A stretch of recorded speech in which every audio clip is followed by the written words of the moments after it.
guys, oh, ang ating mga plants, ang saya-saya nila. Kasi nakaligo sila sa ulan. Yan, ulan tanghali dito sa amin. Nakikita niyo yung ating flowers sa ating variegated na sanpan, ang ating ginseng na yan. Yun yung kanyang flowers. 2 place na. Sa 8 o'clock din ang yun. Tapos, eto, dito, ating mga Rishida, si Don Manuel na yellow, at ito naman ay si pink.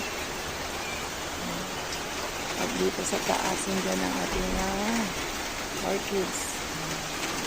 Dyan si Hylo Rose, GVP, ang Nora Pink. Tapos ang ating mga